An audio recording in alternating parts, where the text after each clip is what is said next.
நேயர்களுக்கு என்னுடைய மனமார்ந்த இனிய வணக்கங்கள். நம்முடைய மகர ராசிக்கார நேயர்களே, இன்னைக்கு நாம வீடியோ பதிவுக்குள்ள முழுமையா போறதுக்கு முன்னாடி அந்த எல்லாம் வல்ல முருகப்பெருமான மனதார வேண்டிக்கிட்டு அப்புறமா வீடியோவுக்குள்ள போகலாங்க. ஓம் முருகா போற்றி, ஓம் முருகா போற்றி, ஓம் முருகா போற்றி, என்னை காக்கும் முருகனனே போற்றி.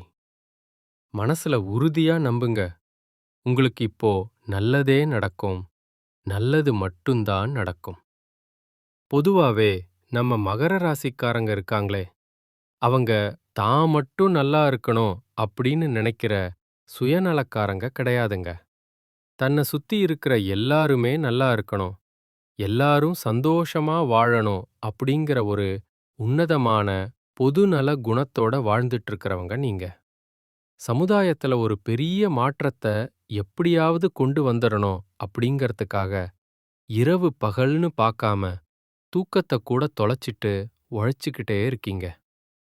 இந்த உலகத்துல உங்களுக்கு எவ்வளவு பிரச்சனைகள் வந்தாலும் சரிங்க, அத பத்தி நீங்க பெருசா கவலைப்பட மாட்டீங்க. தன்னோட வாழ்க்கையில வர கஷ்டத்தை நினைச்சு துளி கூட கலங்காத நீங்க உங்களோட நெருங்கிய உறவுகளோட வாழ்க்கையில ஒரு சின்ன பிரச்சனைன்னு வந்தா கூட துடிச்சு போய் ஓடி போய் உதவி செய்வீங்களே, அதுதான் உங்களோட தனிச்சிறப்பு. இவ்வளவு அருமையான நற்குணங்களைக் கொண்ட மகர ராசி அன்பர்களே, எல்லாரும் எப்படி இருக்கீங்க? நலமா இருக்கீங்களா? ஏங்கம்மா, நீங்க வேற எங்கள பார்த்து இப்படி ஒரு கேள்விய கேக்குறீங்களே, எங்கள பார்த்தா நலமா இருக்கிற மாதிரியா தெரியுது அப்படின்னு உங்க மனசுக்குள்ள ஒரு ஏக்கத்தோட நீங்க நினைக்கிறது எனக்கு நல்லாவே புரியுதுங்க. மகர ராசி நேயர்களே, கவலைப்படாதீங்க. உங்க வாழ்க்கையில இது நாள் வரைக்கும் இருந்த அந்த கஷ்டமான சூழ்நிலை இருக்கு பாருங்க, அது எல்லாமே இப்போ பனி போல மெல்ல மெல்ல கரைஞ்சு போக போகுதுங்க. உங்களுடைய வாழ்க்கையே ஒரு மிகச்சிறந்த அருமையான வாழ்க்கையா மாறப்போகுது. குறிப்பா திருமணம் ஆகாதவர்களுக்கு இருந்த அந்த நீண்ட கால தடைகளெல்லாம் இப்போ நீங்கி உங்களுக்கேற்ற சரியான ஒரு அருமையான வாழ்க்கை துணையோடு கூடிய சீக்கிரம் திருமணம் நடக்கப் போகுதுங்க. குழந்தை பாக்கியம் இல்லாம ஏங்கிக்கிட்டு இருந்த தம்பதிகளுக்கு அந்த மகான் அருளால நல்ல புத்திர பாக்கியம் கிடைக்கப் போகுது. அப்புறம் இந்த பூர்வீக சொத்து சம்பந்தமா நிறைய இழுபறி இருந்திருக்கோ இல்லையா, அந்த அனைத்து பிரச்சனைகளுக்கும் ஒரு சுமூகமான தீர்வு கிடைக்கப் போகுதுங்க. உங்களுக்கு சேர வேண்டிய அந்த பூர்வீக சொத்து கண்டிப்பா உங்க கைக்கு வந்து சேரப்போகுது. உங்க வாழ்க்கையில இது நாள் வரைக்கும் நீங்க அனுபவிச்ச எல்லா கஷ்டங்களுக்கும் ஒரு விடிவு காலம் பிறக்கப் போகுது. உங்க உடல்நிலை ரொம்பவே ஆரோக்கியமா இருக்கப் போகுதுங்க. இந்த தை மாசத்துல ரொம்ப நாளா உங்க மனசுல பாரமா இருந்த அந்த கவலைகளெல்லாம் மெல்லக் குறையப் போகுது. வாழ்க்கையில ஒரு புது தெம்பும் நம்பிக்கையும் பிறக்கப் போகுதுங்க. குடும்பத்துல பாத்தீங்கன்னா ரொம்ப சந்தோஷமான செய்திகள் வந்து சேரும். தடையாகி நின்ன வேலைகளெல்லாம் ஒவ்வொன்னா ஒன்றன் பின் ஒன்றா தானாவே நடக்கத் தொடங்கும் பாருங்க. முக்கியமா பணப்புழக்கம் அதிகரிக்கப் போகுது. உங்க பொருளாதார நிலை மேம்பட போகுதுங்க. அந்த கடன் தொல்லைகள் எல்லாம் கொஞ்சம் கொஞ்சமா குறைய ஆரம்பிக்கும். வாழ்க்கையில ஒரு நல்ல மனிதரோட நட்பு உங்களுக்கு கிடைக்கும். உங்களோட மதிப்பு மரியாதை மத்தவங்க கிட்ட இனிமே உயரும் பாருங்க. உங்களுக்குள்ள மறைஞ்சு கிடந்த திறமைகள் எல்லாம் இனி வெளிப்படும். வேலை விஷயமா இருந்தாலும் சரி, வியாபாரமா இருந்தாலும் சரி, அருமையான வாய்ப்புகள் உங்க கதவை தட்டும். அப்புறம் தேவையில்லாத உறவுகள், அதாவது உங்களுக்கு தீங்கு நினைக்கிறவங்க, அவங்களா பார்த்து விலகி போயிருவாங்க. உங்க மன உறுதி அதிகமாக போகுது. உடல் நலத்துல நல்ல முன்னேற்றம் தெரியும். பழைய சிக்கல்களுக்கு தீர்வு கிடைச்சு ஆன்மீக சிந்தனை உங்களுக்குள்ள அதிகரிக்கப் போகுதுங்க. இனிமே உங்களுக்கான சரியான முடிவுகளை நீங்களே தீர்க்கமா எடுக்கத் தொடங்குவீங்க. நீண்ட நாள் ஆசைகள் நிறைவேற நிறைய வாய்ப்புகள் வரும். வாழ்க்கையில ஒரு தெளிவு பிறக்கும் பாருங்க. அதிர்ஷ்டம்ங்கிறது சின்ன சின்ன வழிகள்ல உங்களுக்கு நிச்சயமா உதவப் போகுதுங்க. உங்க வாழ்க்கையில பலவிதமான சாதகமான மாற்றங்கள் வரப்போகுது. உங்களோட ஆசைகள், கனவுகள் இது எல்லாமே ஒன்னொன்னா நிறைவேறப் போகுது. ஒரு காலத்துல உன்னை எனக்கு வேண்டாம் அப்படின்னு உதறி தள்ளிட்டு போன அந்த சொந்த பந்தங்களெல்லாம் இருக்காங்க இல்லையா? அவங்கெல்லாம் இனி வரக்கூடிய காலங்கள்ல உங்கள தேடி வருவாங்க. உங்க வாழ்க்கை அவ்வளவு அழகா சொர்க்கமா மாறப்போகுதுங்க. மகர ராசிக்காரர்களே, இந்த தை மாதம் உங்களுக்கு ஒரு புது வழிய காட்டப் போகுது. மகரத்துல இப்போ 4 கிரகங்கள் ஒன்னா சேருதுங்க. அதுலயும் செவ்வாய் உச்சம் பெறுறதுனால சொத்து வாங்குறது, அரசாங்க பதவி கிடைக்கிறது, கௌரவமான வேலைகள் அமையறதுன்னெல்லாம் நல்லதாவே நடக்கும். புதன் பகவான் சூரியனோட சேர்ந்து புதாதித்த யோகத்தை உருவாக்குறாருங்க. இதுல சுக்கிரன் ரொம்ப முக்கியமானவரு, செவ்வாய் அதைவிட முக்கியமானவரு. இவங்க 2 பேரும் 10ஆம் இடத்துல சேரும்போது வெளிநாடு போற வாய்ப்பு, குழந்தை பிறப்பு, காதல் கைகூடுறது, குபேர சம்பத்துகள் அமையறதுன்னு யோகங்கள் தேடி வரும். மகர ராசிக்காரர்களோட ஆசைகள் எல்லாம் நிறைவேறப் போகுது. உங்களோட ராசியில சூரியன் உதிக்கிறதுனால நீங்க மனசு வச்சா எந்த ஒரு கஷ்டத்தையும் சரி பண்ணிட முடியும். ஆனாலும் ஒரு விஷயம் கவனிங்க. மகர ராசியில சூரியன் இருக்கிறதுனால ஒரு சின்ன பின்னடைவு என்னன்னா, அவர் 8ஆம் இடத்துக்கு உடையவர். அதனால அவர் உங்க உடம்புல உட்கார்ந்து ஆதிக்கம் செலுத்துவார். நீங்க என்ன நினைப்பீங்கன்னா, நான் சொல்றத மத்தவங்க கேட்கணும் அப்படின்னு எதிர்பார்ப்பீங்க. ஆனா அது நடக்காதுங்க. ஏன்னா முதல்ல நாம சொல்றத நாமளே கேட்கறதில்லையே. 8ஆம் இடத்துல சூரியன் இருக்கிறதுனால வேகமும் உணர்ச்சியும் கொஞ்சம் அதிகமா இருக்கும்.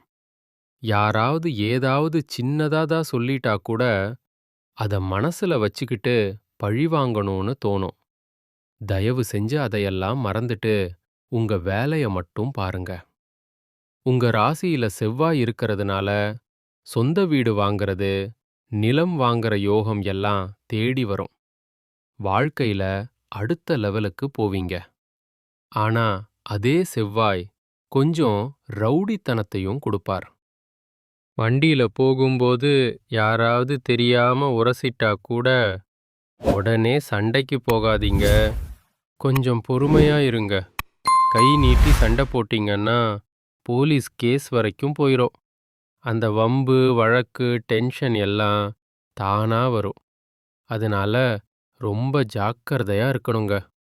5ஆம் இடத்துக்குரிய செவ்வாயும் சுக்கிரனும் உடம்புல இருக்கிறதுனால மனசுல ஒருவிதமான ரொமான்ஸ் உணர்வுகள் வரும். வீட்டுல மனைவி மேல அன்பு அதிகரிக்கும். திருமண வாழ்க்கையில ஒரு நல்ல மகிழ்ச்சி உண்டாகும். குழந்தை பாக்கியம் கிடைக்கும். பர்சனல் லைஃப் பார்த்தீங்கன்னா வேற லெவல்ல சந்தோஷமா இருக்கும். ஆனா பொது வாழ்க்கையில மட்டும் கொஞ்சம் கவனமா இருங்க. மத்தவங்க கூட போட்டிக்கு போட்டி அப்படின்னு சண்டை போட்டுக்கிட்டு இருக்கிற வேலைய விட்டுட்டு வேற இடத்துக்கு ஓடாதீங்க. இப்போதைக்கு அமைதியா இருக்கிறது தான் உங்களுக்கு நல்லது. 6ஆம் இடத்துக்குரிய புதன் பகவான் உடம்புல இருக்கிறதுனால இந்த மூச்சிரைப்பு, ஆஸ்துமா போன்ற உடல்நல உபாதைகள் வரலாம்.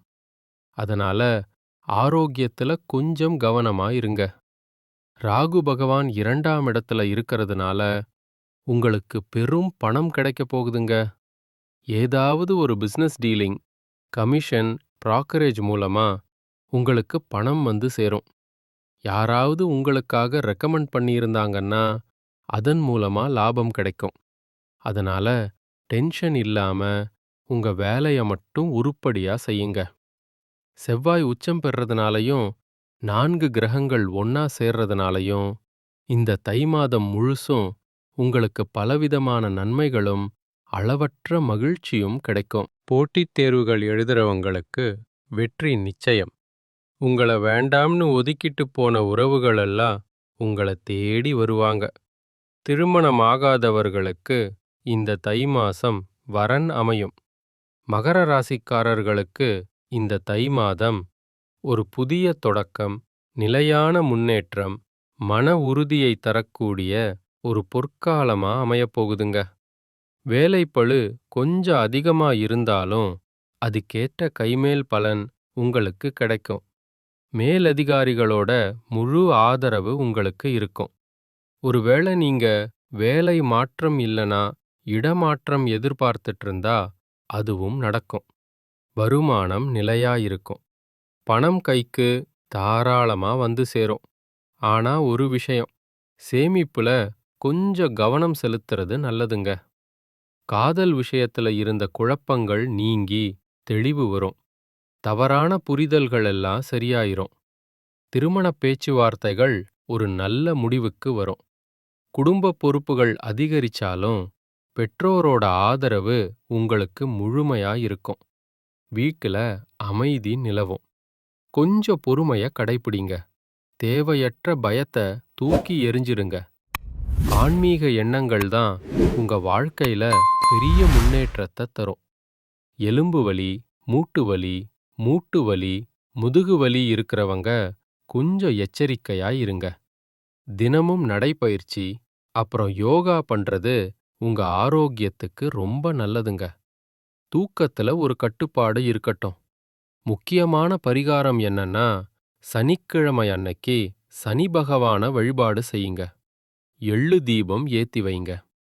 ஓம் சனீஸ்வராய நமக அப்படிங்கிற மந்திரத்தை தினமும் 108 முறை சொல்லிக்கிட்டே வாங்க. உங்க வாழ்க்கையில இருக்கிற எல்லா பிரச்சனைகளும் காத்துல கரைஞ்ச கற்பூரம் போல காணாம போயிரும். உங்களுடைய எண்ணம் எப்படியோ அப்படியே உங்க வாழ்க்கையில நல்லது மட்டும்தான் நடக்கும். தை மாசம் மகர ராசிக்காரர்களுக்கு உழைப்புக்குரிய பலன் நிச்சயமா கிடைச்சே தீரும். வாழ்க்கை நிலை ரொம்ப உறுதியா, ரொம்ப நல்லதா இருக்கும். உங்க ஆசைகளும் கனவுகளும் இனி பலிக்கும். உங்க வாழ்க்கை ஒரு சொர்க்கமா மாறப்போகுது. திருமணம், குழந்தை பாக்கியம்னு விசேஷங்கள் நடக்கப் போகுது. ஆனா இந்த தை மாசத்துல நீங்க கொஞ்சம் கவனமா இருக்க வேண்டிய விஷயங்களும் இருக்குங்க.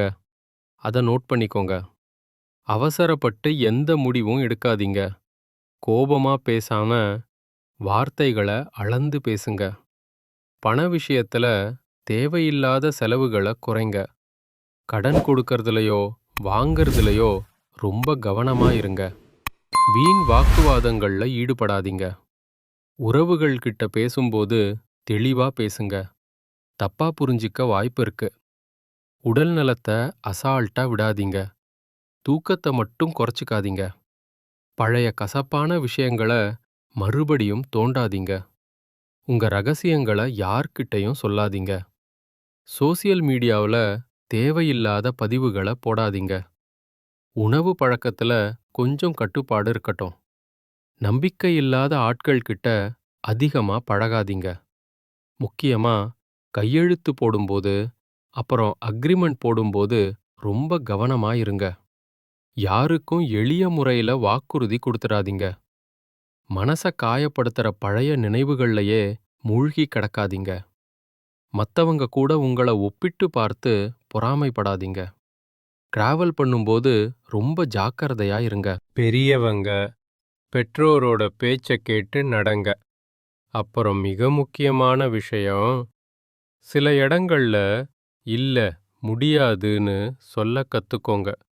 அப்பதான் நீங்க பிரச்சனைகள்ல சிக்காம இருக்க முடியும். நம்ம ராசி மண்டலத்துல 10ஆவதா இருக்கக்கூடிய ராசி தான் இந்த மகரம். இதோட அதிபதி நீதி தேவனான சனி பகவான். உத்திராடம் 2ஆம், 3ஆம், 4ஆம் பாதம், திருவோணம், அவிட்டம் முதல் 2ஆம் பாதம் ஆகிய நட்சத்திரங்கள்ல பிறந்தவங்க தான் இந்த மகர ராசிக்காரங்க. உங்களுக்கு நட்பு ராசிகள் அப்படின்னு பார்த்தா ரிஷபம், கன்னி, மகரம், மீனம் மற்றும் விருச்சிகம். நீங்க ரொம்ப இரக்க குணம் கொண்டவங்க. உங்க இனிமையான பேச்சாலேயே எதிரிய கூட நண்பனாக்குற திறமை உங்களுக்கு இருக்கு. உங்க குடும்பத்துக்காக உங்க வாழ்க்கையையே அர்ப்பணிக்கக்கூடியவங்க நீங்க.